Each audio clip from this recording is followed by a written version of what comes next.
The Irrational Confidence Podcast. All right, ladies and gentlemen, welcome to another episode of The Irrational Confidence Podcast. We're talking college football, and week one is in the books. It was a week full of upsets, a lot of real quick snap judgments if you listen to Twitter. I'm joined by my co-host, Fresh. How you doing, buddy? That's wild weekend of college football. Great to have it back. We saw the chaos. We saw basically preseason polls were once again validated as irrelevant content.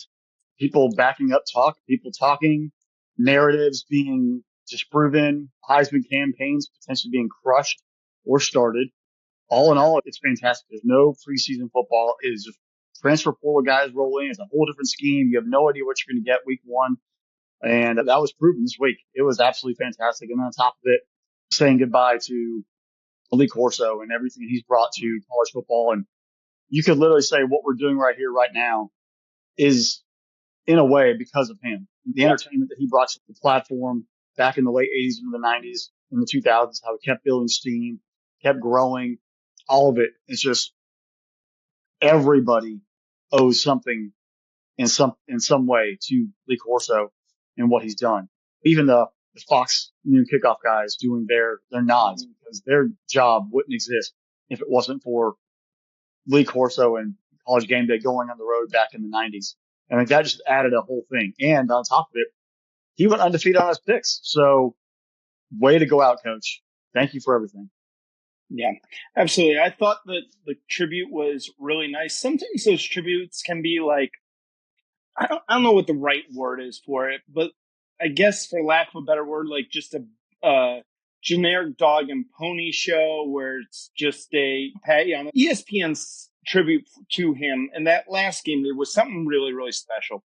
And the fact that they were able to show his impact into college football, his impact as a coach, his impact as a broadcaster, his impact as an entertainer, and the fact that he was able to touch so many people's lives. And you're right, Fresh, where we would not be doing what we're doing here right now without him. Because the thing is, when we talked about starting this podcast and what we wanted it to be, our statement was, well, we wanted it to be a lot similar to what College Game Day used to be before there's a lot of other stuff that was added to it. I think ESPN has done a better job getting away from some of the things that made us kind of switch away from College Game Day. But the one thing that always stayed true to it was Coach Corso, the headgear, and that was something that we always looked forward to. Agreed. Just having the fun, it's, as you heard multiple times, it's entertainment. It's fun. It's about, don't overthink things. It's fun. None of us really know what's going to happen on game day in specific play-by-play action because we're not on the sideline. We're not the coaches. We're not the players. We're not in practice. But enjoy it. Have fun with it. Embrace it. And that's where he took it to a whole new level. And sometimes things do get a little too Hollywood or too corporate. And that does turn to too cringe, if you will. But they did a good job of bringing it back. But the way that they had his entire send-off, because we were all, I think for a while now, we had seen Coach struggle. He had been through some medical things. And we're all kind of wondering how the end was going to be. You have to make sure it's right. You can't make it cringy. You can't make it like, oh, we're escorting so-and-so out. Like, he was a statement. His family had to be prepared for the exit. Everybody had to do it right, and they did it across the board. And just the timeless tribute, it was absolutely tremendous. All right, Fresh. Well, let's talk about the games on the field this past weekend. And I know there's a bunch to talk about. There's so many games that we could get to. I don't know if we're going to even have time to get to every single thing over the weekend here. Let's start in Columbus, Ohio. We started with our preview in part 2. 1 versus number 3 in the AP rankings there. And it depends on who you were. If you had on the bingo card, the defensive stalwarts between Ohio State and Texas where teams barely moved the football there. And I think the story that everyone's going to overreact is that Arch Manning is pure garbage. I think that's a huge overreaction. I think there's a lot of work that needs to be done. But again, if you're going to credit Ohio State's defense for making him look average, then he may not necessarily be average. Let's see how the season progresses with him. But he definitely took a huge hit. Credit to the Buckeyes, though. They played a tough physical game. They won the line of scrimmage. I did not expect this at all. I'm happy to be wrong about this one, but I was very impressed with Ohio State's defense the entire game. Offense needs a little bit of work, but again, offensive line looked pretty good, was able to protect Julian Sain from that Texas pass rush multiple times. Overall, big win for the Buckeyes. But again, I think the narrative is going to be Sark can't win the big one, and Arch Manning is mid. Well, you kind of look at the way the game played out. Texas was able to move the football at times. The goal line stands by Ohio State were epic. And that right there is deflating because you saw they moved the football at times. It wasn't consistent, but the getting stood up at the goal line multiple times is just it's an energy boost that you can't really explain. If Texas scores from the 3, it's not the same, but if Ohio State gets a goal line stand on multiple back-to-back plays, that right there is just juice that you have not, that's added juice onto the opener. That lets you fuel and turn the game around. And it's very deflating in Texas. Now, Arch has had, it's not like this is Arch's first ever time being on the field. And I think that's what we all need to realize, folks. He played a lot last year. He had some starts versus mid programs, whatever. But there were games where he got in versus much better competition and struggled.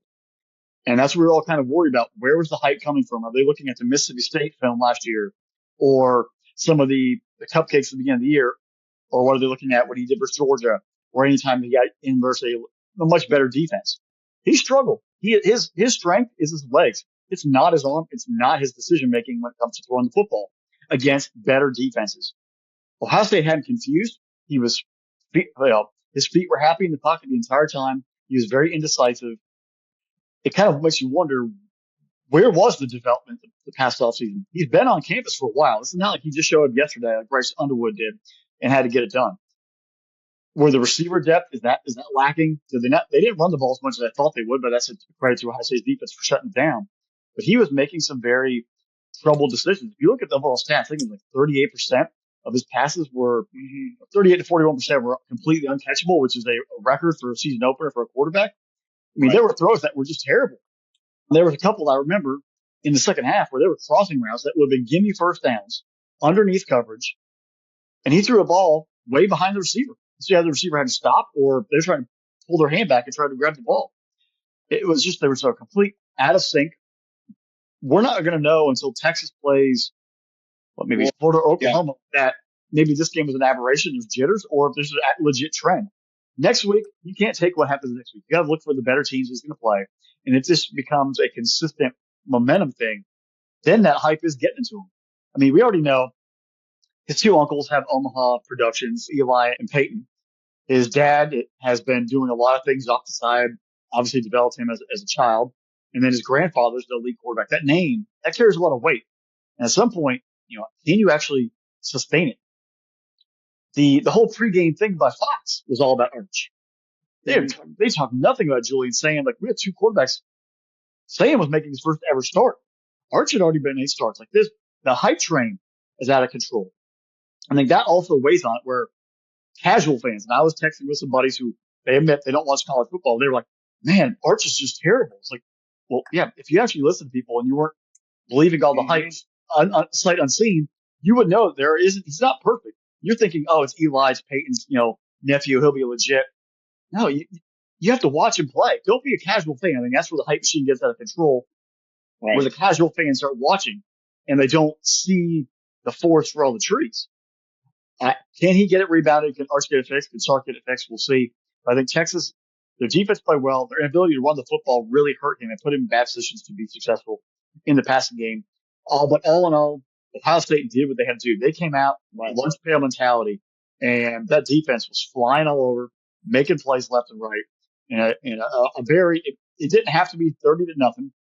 That 14-7, in my opinion, it felt like 28-0. Just the way that you knew Texas was really struggling to move the football.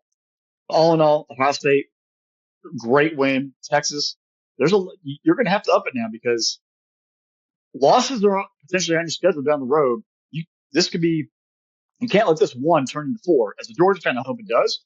But deep down, you've got to find a way to reset and regroup when the big games come, because everybody now has their sights set on Texas. And if you look at last year, Texas was given a gimme schedule in the SEC. Everyone thought they were great. They couldn't beat Georgia, and they played great versus Ohio State in the semifinal. But outside that, we all kept wondering, like, but mentality. And is that going to carry over to 2025? Let's go somewhere else here, Presh. And again, I'm hesitant to pile on Arch because, again, it's only one game. Don't want to overreact too much. But this is one game where I am going to start to overreact, and that was in Tallahassee.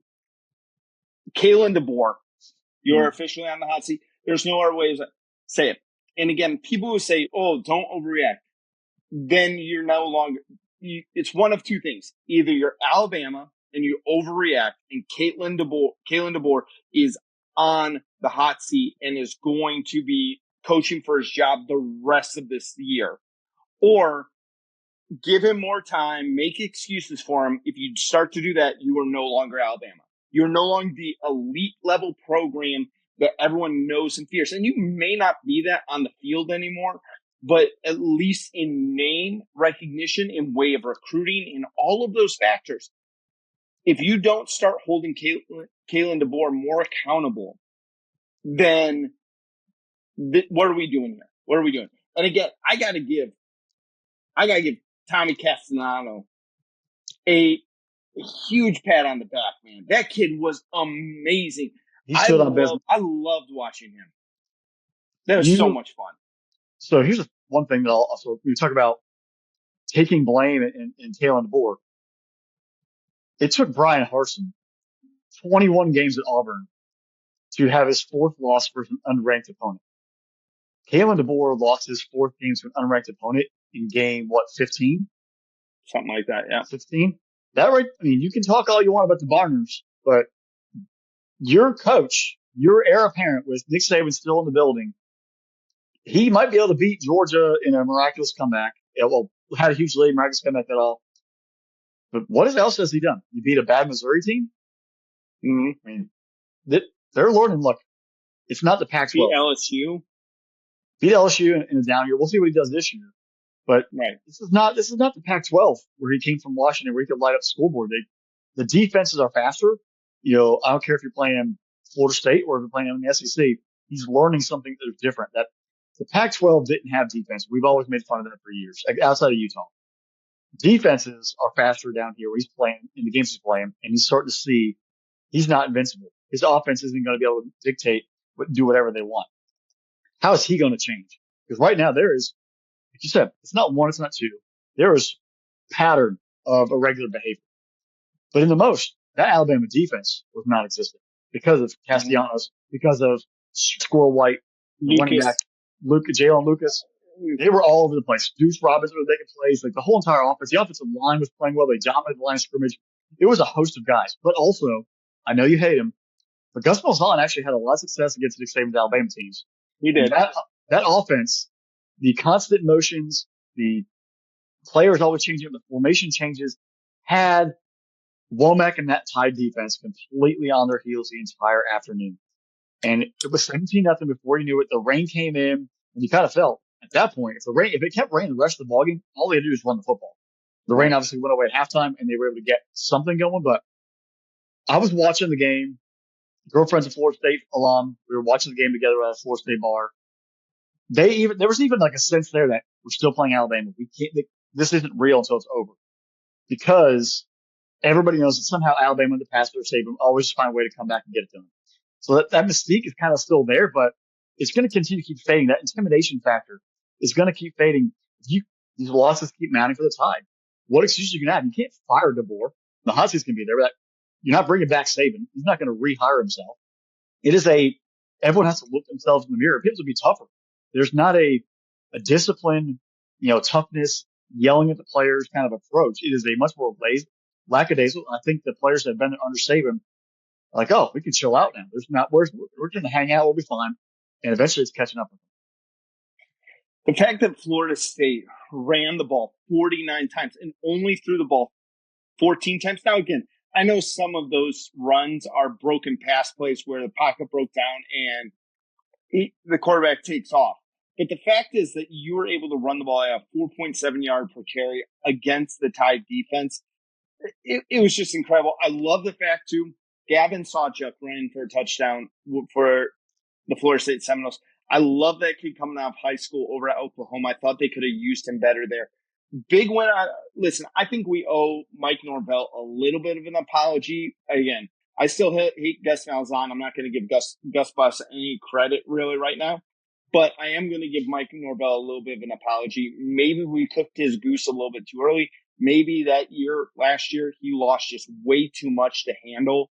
So again, huge drop off. But the fact is that Florida State has this win now. That is a huge momentum swing for them. The fact that Miami beats Notre Dame, huge momentum swing. And then the ACC gets a lot more interesting now because LSU beat Clemson. Yeah, Clemson, even if they're not conference losses, it's still momentum. It's like, hey, we can play with these guys. Right. Virginia Tech actually looks formidable in the front seven. They just got beat by a punt return and a play action for a touchdown. But they were playing right there with South Carolina the entire afternoon on Sunday. So there's talent right there. Right? Can you play consistently up every single day? Yeah. Fresh, let's stick in the ACC here for a minute. Let's go over to real quick, and we'll do this one real quick. Georgia Tech going over to Boulder. And I think people slept on this win over the weekend because this was on Friday night. It's a little bit later on Friday night. Friday night football is going on. You might not have caught this game, just caught the highlights. You might not have been completely tuned in to Georgia Tech, Colorado. I think this is a huge win for the Yellow Jackets. And everyone knows I was high on Georgia Tech coming into the season. Haynes King almost accounts for 300 yards of total offense by himself. And you see Georgia Tech kind of stifle Colorado's defense quite a bit. What was your takeaway from Georgia Tech in Colorado? Well, first, very impressed the way Colorado's defense actually showed up in the first half. Because one thing at a time, that defense has been terrible. You saw legit progression, especially at the line of scrimmage, which was, I think coming into the game, I thought Georgia Tech was going to lean on him, just run the ball down the throat and have no issue whatsoever. But they actually fought back. That front seven for Colorado, they made plays. Georgia Tech, early on in the ballgame, I think it was a little clunky for both teams. They were trying to figure themselves out. But as you saw it progress, Haynes King took over the ballgame. Now, he did. What he did on Friday night, is that sustainable for Georgia Tech? No, because the dude was taking a lot of hits. He was running the ball, a lot of quarterback powers and keepers and everything of any sort. His body, you can't keep taking the hits. And at some point, they're going to have to find that backfield behind him and the receivers to really step up and help him out. Because if it comes down to him in a big game and he's not on that field, can any of the backup quarterbacks in that roster do what he did? That's using his legs, using his mobility, being a running threat. But if he can stay healthy, if they can keep him upright, they're going to be in place for a good play because the defense looked better. But the offense now, with the way Rivers looked at the offense, he was nice. He got so comfortable in the offense. The passing game in general was pretty solid. They have a good backfield, but they have to just reduce amount of Hayden King's hits on himself, because if that continues, at some point in November, the body can only take so many hits. So if he's going to keep doing that, they're going to have to find ways to manage him a little bit, control him, because he is the key to that entire offense. I love the way Georgia Tech came out there and they took care of business. You don't have to win games 30-0. But I was impressed a little bit by what Colorado did. Not so much by Caden Salter. I saw a lot in his game that it was just showing his ceiling has already been met. I think before the season's over, maybe before the end of September, Juju Lewis is going to be the starting quarterback there. He didn't come to Colorado for nothing. Right. But Salter, there were some decisions where he made, you're like, all right, you're not at liberty anymore. I get it. But both teams, I think, showed significant improvement. Georgia Tech being able to finish that game out was a good sign for the future. All right, I'm going to make a statement here. Tell me if you agree with this. And again, I'm going to choose my words very carefully. Coming out of week one, the ACC is right now the most intriguing conference going into week 2 and 3. I am the most intrigued by the ACC of what happens next. I could say that because, we still don't know what we're going to see from North Carolina. Clemson, right? They're going to be talented. Florida State, looks really good. Miami showed. Carson Beck looked much more comfortable in that offense. He wasn't running for his life, weren't dropping passes. They were making plays for him. There was one. It was the second touchdown. I know I'm kind of sidetracked here, but it looked like the Carson Beck from last year. He just got on his back heel. Pressure was coming, just threw it up. There were 3 Notre Dame players who should have picked the ball off, but the receiver went up with one arm and brought it down and made one heck of a catch. It was still the wildness, but the player made the play for him and saved him. The fact that wasn't picked off and the fact that he even held onto it into the ground and scored a touchdown, it gave an extra boost. Now, there are all written things about what happened last year between Carson Beck and the entire Georgia team, but I think that right there, when he saw that player go up, it even was like a burden lift on his shoulders, like, all right, these guys are going up there for me. I got away with one. It's okay. But it's kind of like a lift of pain. And that kind of carried the rest of the team. Even though Notre Dame made a heck of a comeback in the fourth quarter, scored 17 points and almost winning the ball game, it showed Miami was a little bit different, and they had to win a tough football game to even get out of there. So Georgia Tech, Miami, Virginia Tech showed promise for South Carolina. NC State, I wasn't really too sold on. They didn't look great. Duke, no. I didn't watch much of that. But Pitt's offense looked pretty good. We're going to see some intrigue. It looked real good, too. SMU good. Louisville looked good. I think that league, the next couple of weeks, you're right. I agree with that statement because we know in the Big Ten, especially off of a lot of efforts that were put out this weekend, there were a lot of lackluster, pretty painful to watch efforts. And then you had Ohio State, Penn State, Michigan, Indiana, the normal groups at the top. So there's not much of a storyline there yet for them. But in the ACC, I would say that you're right. Yeah. And I really, going back to that Miami Notre Dame game, what in the world is Notre Dame doing only giving Jeremiah Love 10 carries? I know he was only averaging 3.3 yards a carry. Man, I thought they'd feed him the ball a whole lot more in that game. Again, I know Notre Dame came back, but you shouldn't have been in that hole to begin with. I know the field was a little bit sloppy. There were some weather concerns early on in the afternoon there. Man, I don't know. I feel like that we went back, Marcus Freeman and the Irish almost took a step backwards this year in just their offensive game planning. And that could be CJ Carr. I think he's maybe overthinking a little bit. I'm going to try to give CJ Carr every opportunity. But you know what? If you have the bell cows in the backfield, run the ball. Again, you don't have to win games 70-0. Win the ball game. Yeah. Especially in a big game like that. If you're playing some slappy, whatever, try everything out. We do it we play our video game Dynasty. When I'm playing a slappy team, I'm messing around my offense. If I throw an interception, I'll learn from it. I'll figure it out. But if I'm playing with better opponents or legit opponents, I'm going to just stick to my game plan and try to just do what I have to do. Be good at what I'm good at. They had an opportunity, especially with the slick turf and the running. I would run the football. The weather's going to be a deal. That actually aligns. Absolutely. So it gives you defensive rest, especially your secondary, against what they were trying to do there and throw the football for Miami. So there was maybe overthinking a little bit to try to give CJ Carr a chance to go toe to toe with Carson Beck. And that is on the coaching. I'm like, why are we going to be susceptible and fall to that trap of trying to have quarterbacks go one-on-one? Quarterback doesn't play defense against each other. And that's kind of like in baseball, 2 starting pitchers. The starting pitchers, so-and-so is facing so-and-so. No, they aren't. They're facing their team. They're not going into batter's box against each other and having to face each other. You can't have a quarterback duels. The job is to win the ball game. And especially week 1, you just want to get the dub, get out of there, learn something, and survive the ball game and move on. All right, Fresh, let's go over to Clemson, South Carolina. LSU wins the season opening game, first time in quite a bit. And it was an intriguing game. LSU is down 10-3 at halftime.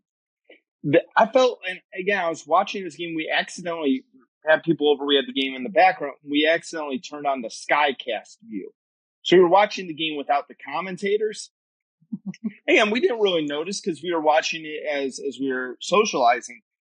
And the more I watched it in the first half, I felt like Clemson was just completely doing what they wanted to do. And then LSU defense especially stifles Clemson in the second half. They score 14 points, go get a win out of Clemson, 17-10 there. Garrett Nussmeier looked good. I want to say Caden Durham was really the star of the show in that one, but I got to give it LSU's defense. Finally, this is the defense we've been waiting for from LSU. That is a really good defensive showing against a fairly decent offense. I was just happy, number one, to see Harold Perkins Jr. flying around. Oh my gosh, yes.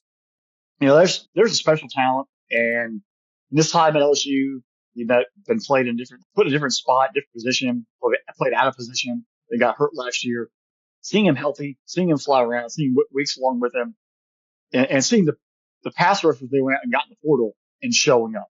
They gelled. That entire defense gelled, and they were playing fast. It was a great game. It was two very, very good football teams. Like we mentioned early on in our preview episode, in all these top 10 games, somebody has to lose the game.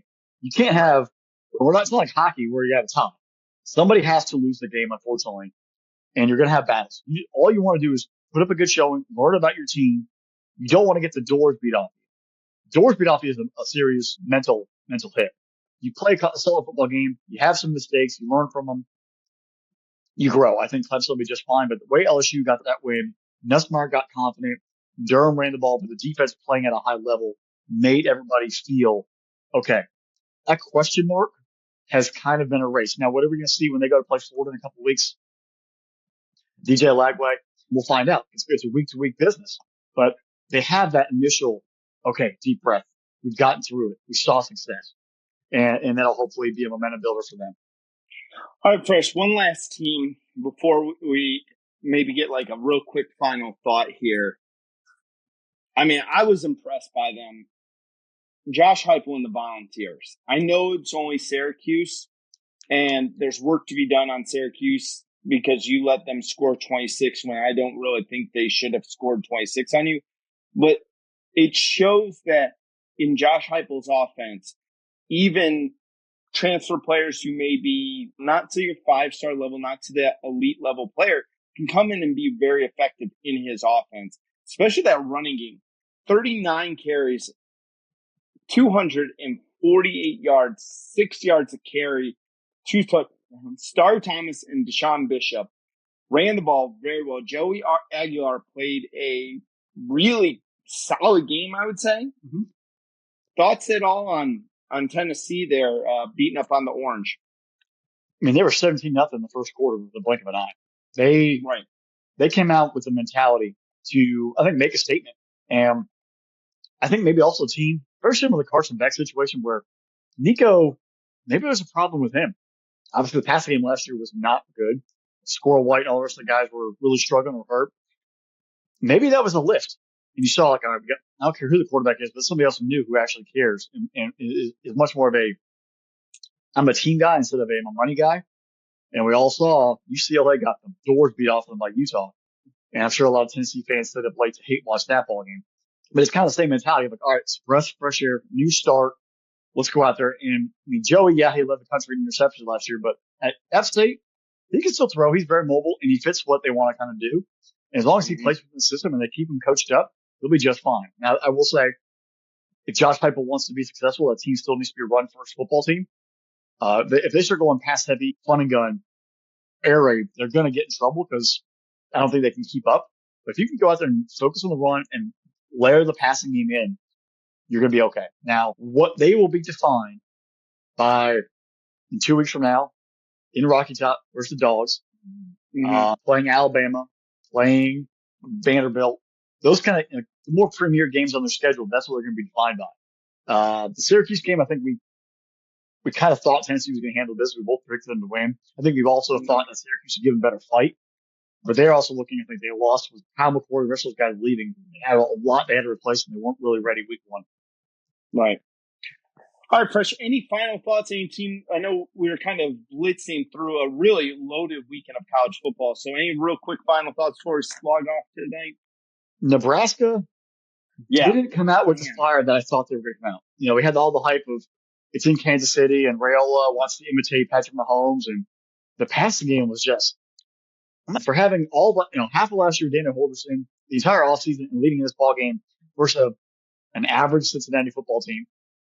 There was no spark.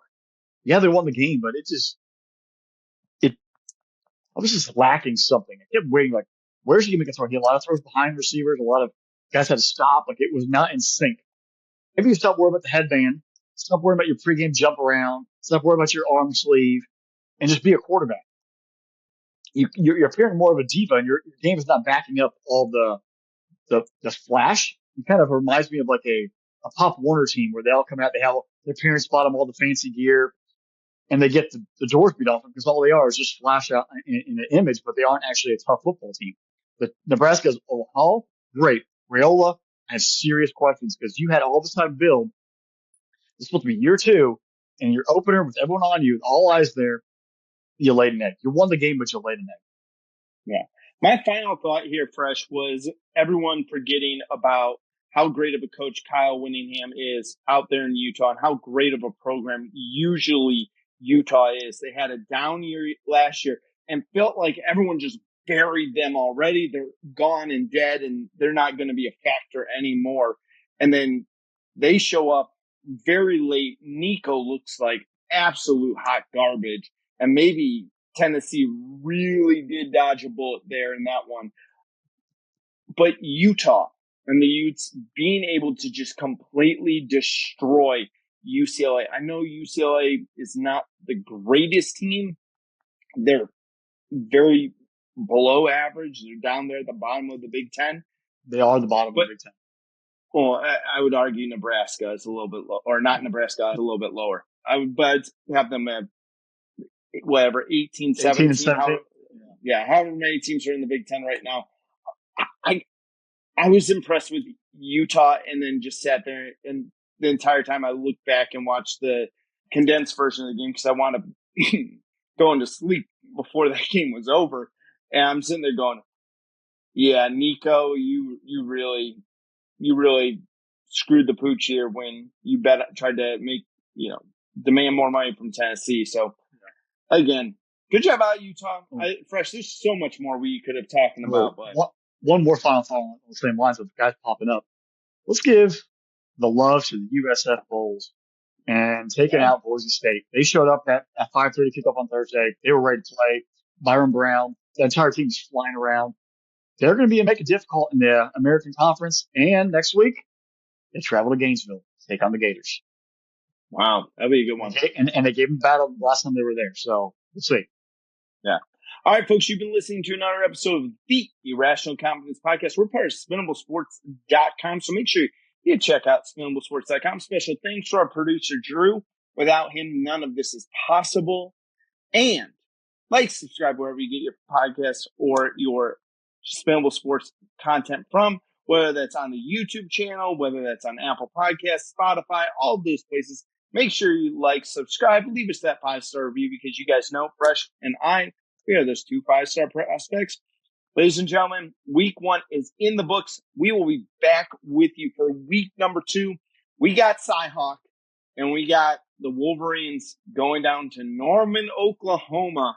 Another team we didn't talk enough about yet, but we'll talk about them next week in week 2. Oh, big week. Week 2 is not as many high-key games, but there's definitely a lot of action. You never know when the upset's going to get pulled. With that, folks, thanks for hanging out with us tonight. Tune into our week 2 preview. Hit us up on the YouTube channel for Spinable Sports, SpinableSports.com.